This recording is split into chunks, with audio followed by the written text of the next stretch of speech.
My name is Nicole Fogel, and this is my informative speech for Rhetoric and Speech.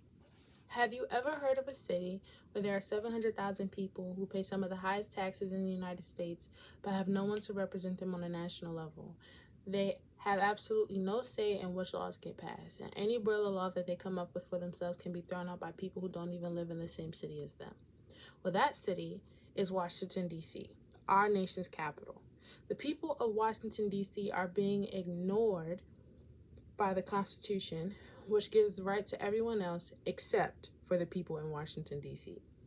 I'm from Washington, D.C., and there are many things that need to be fixed but can't because D.C. is not a state. If the rest of the United States truly understood what was happening in D.C., then they would be protesting as well.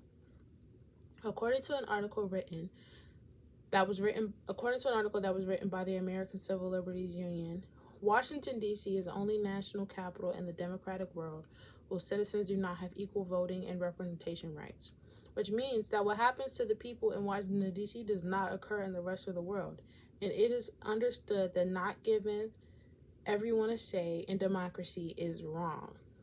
Statehood for D.C. is what's best for everyone, and I'm going to talk about the importance of statehood and why everyone should be advocating for it.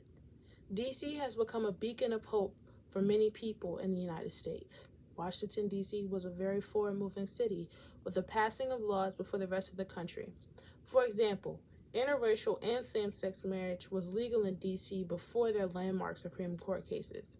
So D.C. has never been a place that is not capable of governing themselves and creating a safe space for many people. Washington, D.C. has a long history with our politicians. Choosing elected officials in D.C. is a huge deal because of their policies.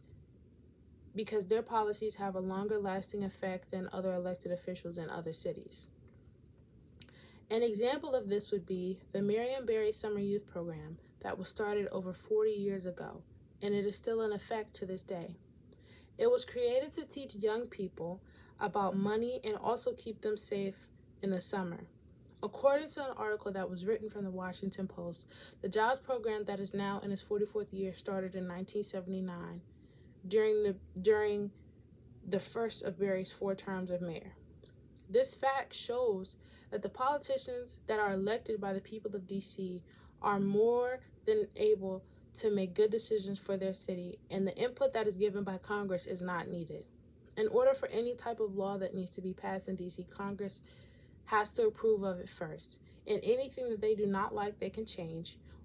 Or if they don't like the whole bill, they can choose not to pass the law at all.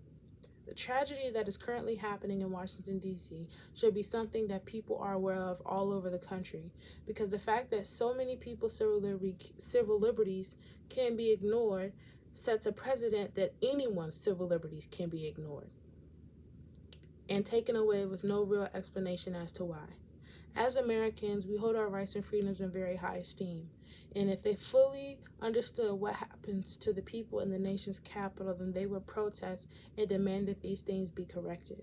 An example of this is when George Floyd was being murdered and people all over the United States protested, and the officers that were involved were charged for their crimes.